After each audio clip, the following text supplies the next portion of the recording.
रन्जन दैमारि George बर' आरो अजय बसुमतारी बिथांमोननि खरगेश्वर बसुमतारी मोननि बे साद' बिथांमोनखौ जेलनिफ्राय बोरै बरननो हायो। 2025 बिटिसि इलेक्शननि सिगां जायनाखि एक्स एनडिबि मानाव गेदेर फाउन्डार रन्जन दैमारि बिथां सारजों लोगोसे गोबांथार जेलाव दासिमबो दङ।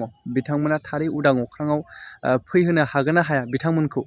नैबे सोंलुआ गोबां रायजो राजाफोरनि गोसोआव दायो सोमजिदों।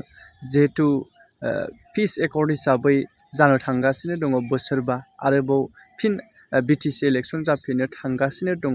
दा बेसेखिनि समायाव बिथांखौ जे बिटिसि इलेक्शननि सिगां बख'नो हागोन ना हामारा, बे बाथ्राया गोबां सोंलु जादों। दा बेनि अनगायै जायफोरनाखि जोंनि गेजेराव दासान्दि सावरायलायबाय जाबाय थादों जे बिथांमोनखौ बख'नांगौनि थाखाय, बेवहायबो जोङो दुलाराय बर' फरायसा आफादनि जाय आफादगिरिजों लोगोसे गोबां दैदेनगिरिफोरखौ एक्टिभ लानायखौ जोङो नुनो मोननाय जादों। बेनि सायावहाय सावरायनायखौ दा बिनि सायावहायनो जिहेतु आसामनि चिफ मिनिस्टारजों मानगोनां दुलाराय बर' फरायसा आफादनि आफादगिरि दिपेन बर' बिथां सारमोना जिहेतु सावरायहैनाय माबायदि सावरायदों बेखौ बिथाङा फोरमायथिनाय भिडिअखौ आङो ससे होनो थांगासिनो दङ। दसे उनाव नोंथांमोना जोबजासे नायलां, जोबजासे नायनायनि गेजेरजों नोंथांमोना बुजि मोनगोन। फ्राय बिनि सायाव सावरायनायखौ मोजाङैनो सावरायनाय जादों होननानै फोरमायथिदों। बेजों लोगोसे जे बिथांमोनखौ गहोनायनि थाखाय जे सावरायनाय बियो पजिटिभाव बिथांमोना बेखौ फोरमायथिदों। जेरैबायदि सरकारा नाजानांगौ बा बिथांमोनखौ जेरैबायदि नारसिननांगौ, मोनसे आफाद जानानै बिथांमोना नारसिनगासिनो दङ बेखौ फोरमायथिदों। आरो लोगोसे आसाम सरकाराबो बिथांमोनखौ बोरैबा बैफोरबायदि जिथुनाखि बिथांमोननि केसनिफ्राय उइथड्र खालामनानै बिथांमोनखौ गोरलैयै हगारनो हागोन बेखौबो नाजानायनि माखासे खोथा फोरमायथिदों होननानै बुंदों।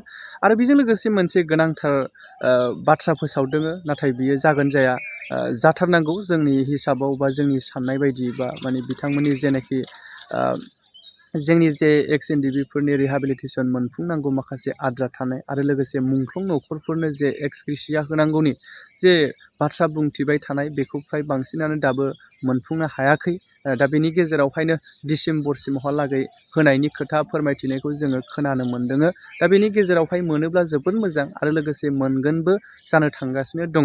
जिहेतु खोथाखौ होबाय जेला खोथाखौ जेरैबायदि होदों बेबायदिनो होयोब्ला माने जोंनि जायनाखि न'खरफोर, जाय मोननांगौ न'खरफोर, जाय नांबोनाय, जाय मुंख्लं जाबोनाय, बिथांमोननि न'खराबो गोजोनगोन आरो लोगोसे होथारनांगोन बेखौ जोङो मिजिंथियो। दा बेसेखिनि सुंद' आपडेटब्लाबो लानानै फैदों। अब्ला मानगोनां दिपेन बर' बिथां सारा माबायदि बाथ्रा फोरमायखो फै जों अब्ला नायदिनि, आरो लोगोसे कमेन्ट खालामनो हागोन। जोङो बिथांजों सावरायदों। बिथाङा एकर्ड इमप्लिमेन्टेसन आरो इडुकेसननि सायाव जि मोनसे बाइपार्टाइटक एबसु आरो आसाम सरकारनि गेजेराव खालामदों। बिथांमोननि मन्त्रि रनज पेगु, मन्त्रि ब्रह्म दङमोन, chief secretary, additional chief secretary आरो गासै अफिसारफ्रा दङमोन।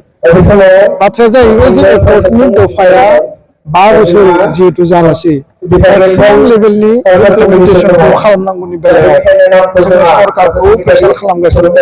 भारत सरकारा ट्राइपार्टाइट रिभिउ मिटिं लादों। बिनि सप्ता खनसेनि उनाव गिबि मन्थ्रिया रिभिउ मिटिं लादों, आरो बे सावरायनाया जथेस्थ पजिटिभ, जथेस्थ फ्रुइटफुल। सिमा बारायनायनि बेलायाव टेकनिकेल माखासे इसुनि बाथ्रा फैदों। 60 खान गामियाव जिहेतु हाबबाय, जोंनि टारगेटआबो 628 खान गामि सोबावनांगौ, समस्थिया 60टा जानांगौ। बे गासै दाबिफोरखौ जों होदों। कार्बि आंलंनि एसटि हिलनि इसुआ गोदोनिख्रुइ जथेस्थ मोनसे सलिउसननि लामायाव आवगायनानै दङ।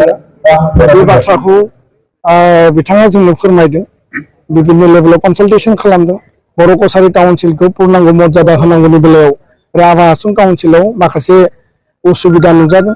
बिथांमोननि संगठन आरसु, बिथांमोननि चिफ टंकेश्वर राभा बिथांमोनजों सावरायनानै समाधाननि लामा दिहुननायनि खोथाखौ होदों। एनडिबिनि जिखिनि केडारफोरनि केस भुटाननि सादर गबाय बयनिबो इनिसियेटिभआव, आरो नागालेण्ड, अरुणाचल, मेघालयआव केस दङ, बेखौ बोरै उइथड्र खालामनो हायो।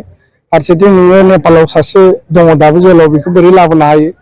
NIA 60 जन केस, बिथांमोनखौ बोरै गहोनो हायो। रन्जन दैमारि, जर्ज बर' आरो अजय बसुमतारी बिथांमोननि खरगेश्वर बसुमतारी मोननि बे साद' बिथांमोनखौ जेलनिफ्राय बोरै बरननो हायो। 14 बोसोर, 15 बोसोर, 13 बोसोर जाबाय। बे बाथ्राखौ जों स्पष्टयै बुंदों, आरो बेयाव गिबि मन्थ्रिया पजिटिभ नट होदों। बेनि थाखाय माखासे हमवर्क तयार खालामनाय जादों, आरो खोब सम्भब जोङो जुदि बयबो पजिटिभलि मावलायनो हायोबा गोख्रैनो जोङो जोंनि दैदेनगिरिफोरखौ लांदां अख्राङाव मोनगोन।